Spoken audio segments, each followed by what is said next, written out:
If you remember the Doris Day Show, which ran from 1968 to 1973, you probably remember one big thing about it. It was always changing. Over its 5 seasons, the show famously kept remaking itself, dropping characters and storylines so fast it made your head spin. Some fans even say that the 4th season premiere felt like a Twilight Zone episode because no change was more confusing than the sudden, unexplained disappearance of Doris Martin's 2 young sons, Billy and Toby. They were just gone as the show turned Doris from a country widow into a swinging single career woman. When the Doris Day Show first started in 1968, Doris Martin, played by Doris Day, of course, was a widow with 2 boys. Billy, played by Philip Brown, and Toby, played by Todd Starr. They all lived on her father Buck Webb's ranch north of San Francisco. A lot of the show was about Doris raising her boys. And when the show debuted, all of the parties involved were certain that the program was going to garner blockbuster ratings. In the words of a publicity agent for CBS, it has kids and a dog and a horse and Doris Day. How can it miss? And let's not forget that Doris Day was still a big enough star to headline in feature films like With 6 You Get Egg Roll, which came out just a few months prior to her TV show. But you know what? The ratings weren't as great as everybody thought that they were going to be. So the tweaking and the retooling began almost right away. In season 2, Doris started commuting to the city for a job as a secretary at Today's World magazine. And by season 3, Doris, Billy, and Toby had packed everything up and moved into a city apartment right above an Italian restaurant. Typical sitcom stuff. Throughout all of this, though, the boys and their grandpa were still a big part of the show. What many people didn't know way back then was that Doris Day had been signed up for the program by her husband and manager, Martin Melcher, without her even knowing it. Right before he died in 1968, he had mismanaged and lost her fortune, leaving her with huge debts, forcing her to do the show no matter what the format. That difficult reality is a big reason the producers kept trying new things, hoping to find a format that would be a big hit. The really confusing changes, though, came with season 4. Suddenly, almost the entire supporting cast vanished. Doris's father, Buck, was gone, and so were her sons, Billy and Toby. Without a doubt, it really did feel like blissfully unaware Doris had been transferred into the Twilight Zone. However, in reality, the show was trying to be more like the Mary Tyler Moore Show, turning Doris Martin into an independent, modern career woman.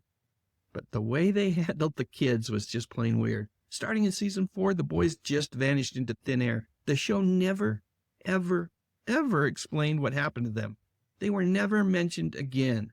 For those of us who grew up watching the show, it was just kind of annoying.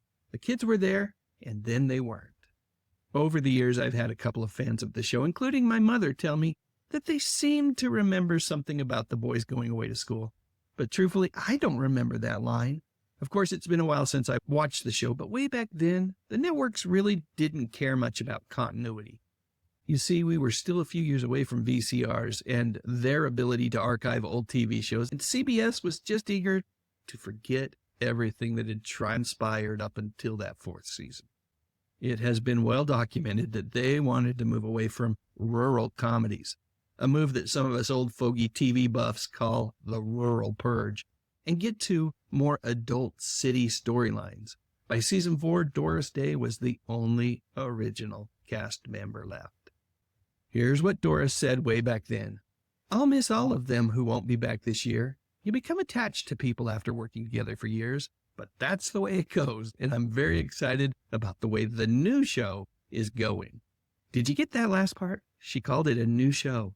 Yep, in her mind, this wasn't a retooling of an existing program. This was a brand new TV show. And were things better because of it? Well, my friends, that is a topic for another day. Today, we've got more pressing issues to discuss. Like what happened to the young actors who played those vanishing boys? Todd Thomas Stark, who played the younger son Toby, also appeared in a favorite Andy Griffith movie of mine, Angel in My Pocket. From everything that I've read after he was let go from the show, he was reportedly very disappointed. It seems that Todd was a bit of a sensitive lad, and after a bad experience like that one and another while working on an episode of Adam 12, he decided to quit acting. Sadly, Todd's life was cut short. He was killed in a motorcycle accident on May 4th, 1983. He was only 21 years old at the time. And the news was heartbreaking for Doris. She had actually warned both of her TV kids about the dangers of motorcycles. Her own son, Terry, had been in a terrible motorcycle accident that left him with shattered leg bones and required months in the hospital. Philip J. Brown Jr., who played older son Billy, found a much longer career in television.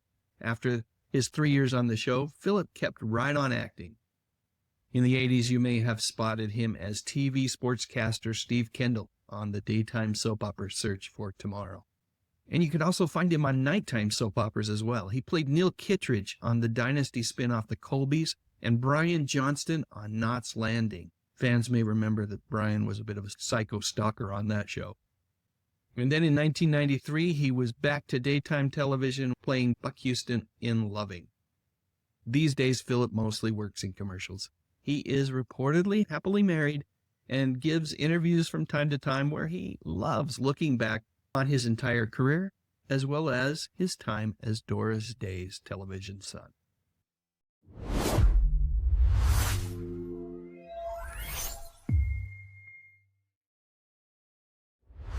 Monday, Andy Griffith is turning sinners into saints. If everybody in this town was a saint, there wouldn't be anything for a preacher to do. His mission is to turn the other cheek. I'm going to see what's going on. But his good deeds take him to the wrong places.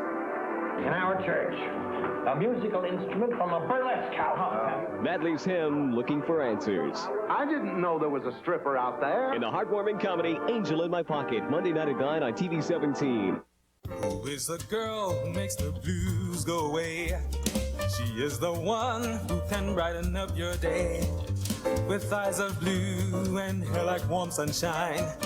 One smile from her and I want to make her mine. That's Doris, Doris, Doris Day. All next week on the TBS Morning Movie. Next Monday, next Tuesday, and every single day will be my Doris Day on TBS.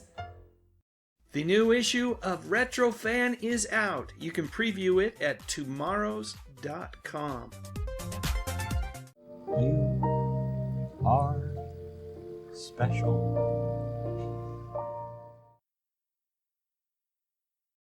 You didn't have to do it, but you did.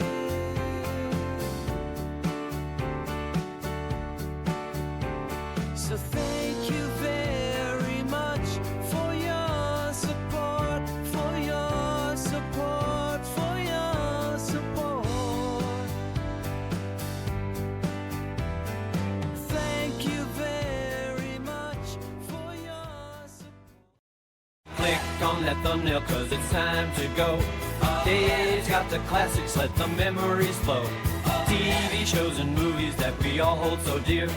On his YouTube channel he's keeping memories near. Dave Sundstrom, bringing back the good stuff, oh yeah.